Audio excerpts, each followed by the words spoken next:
schedule release happening today, okay? It's a big day. The entire schedule will be released tonight. We'll be back with you for that 8 p.m. on ESPN2. Dan Orlovsky, Louis Riddick, Peter Schrager, Adam Schefter.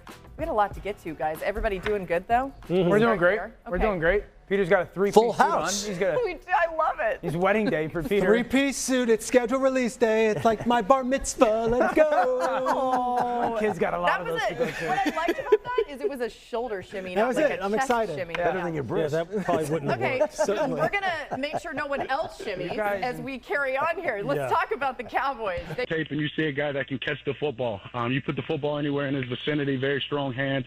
More than a 50-50 catcher.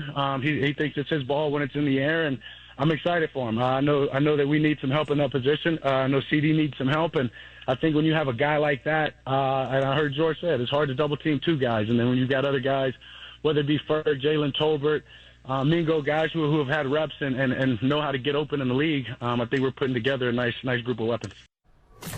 Dan, you just heard Dak addressing the idea of trying to double team both Pickens and Lamb. Just how hard will that duo make it on defenses? Yeah, I think very, and that's why the addition of Pickens matters so much. Very rarely can you just line up defensively when I, as an offense, have really good player on one side, really good player on the other side. Lewis, you know this, and allocate 4 people to them. Because one of those guys is going to get singled up more than not. If not, then we get to run the football. And the reason why I like Ted McMillan in the draft to Dallas, and the reason why I like Pickens with the addition is CD is such a fluid, yards after the catch, win his routes, kind of get open one-on-one type of player. And then you have that big body, vertical frame opposite him.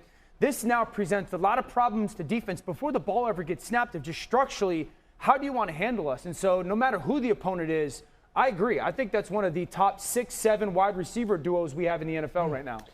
What's interesting about Dallas is like the conversation with them always obviously starts with Dak. It starts with the perimeter players. I mean, the things that really have plagued Dallas over the past couple of years have not been really perimeter play. It hasn't really been skill position play, you know, on a large scale. It's always been in the trenches. And for me, look, it's going to be about, look, Dallas' season is going to hinge on how this offensive line plays and how the defense plays in particular, especially right down the middle from defensive tackle to linebacker to safety. That's really going to be where their season hinges. Because I'll tell you what, Dak, look, they have a lot of advantages now in terms of athletes on the perimeter. There's no question about that.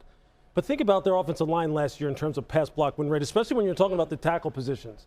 Look, Dak is now coming off of an injury. He's had 2 significant lower leg injuries now between his hamstring and his lower leg.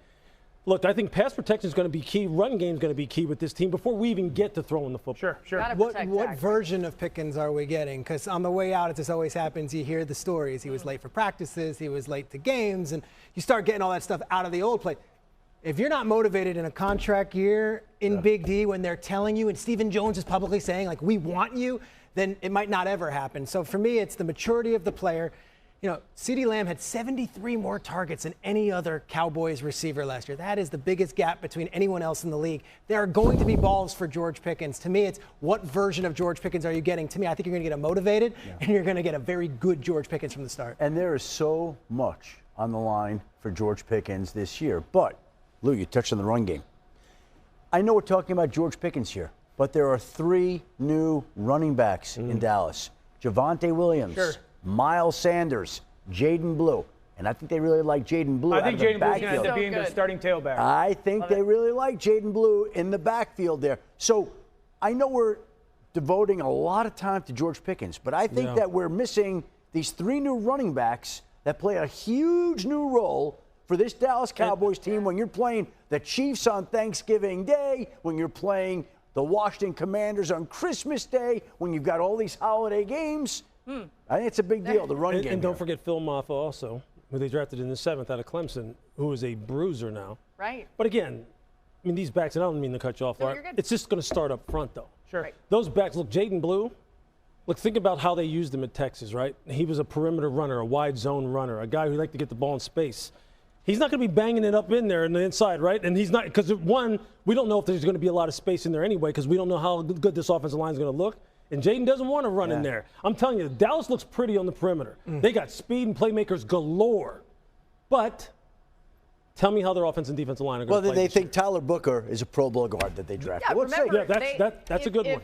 if Tetairoa McMillan had been there, Yeah. that probably would have been the pick. He Sure. wasn't there, of course. So they said the next best player was going to be Tyler Booker, and they got Yeah. their guy. Yeah. All right, let's talk Yeah, about yeah. the Chiefs side of things. Lewis, it felt like the entire offseason focused on rebuilding that O-line. Mm-hmm. What did you make of where they landed?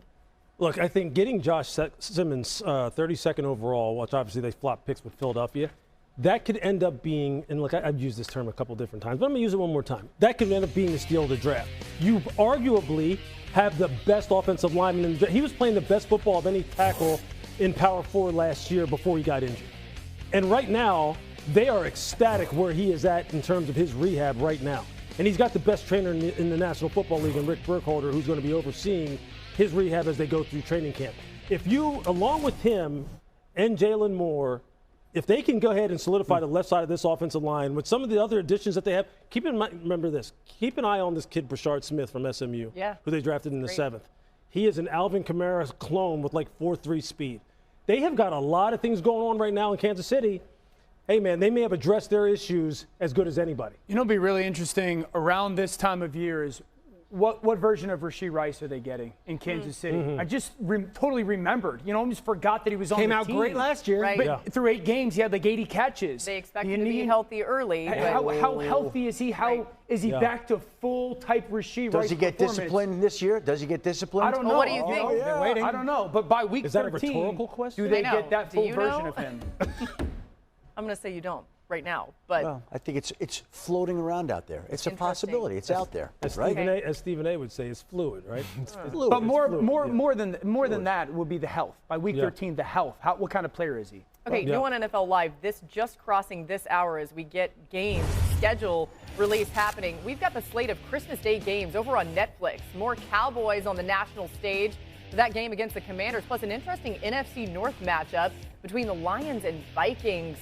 Let's talk about J.J. McCarthy here, Dan. I mean, by that point of the season, you think that he's doing everything that they've expected him to do? Oh, yeah. Are they in a really good spot? You expect them to be contenders? I fully expect J.J. McCarthy to have the Vikings very similar situation-wise to what they were as a team last year, and honestly playing very similar to what Sam Darnold did production-wise.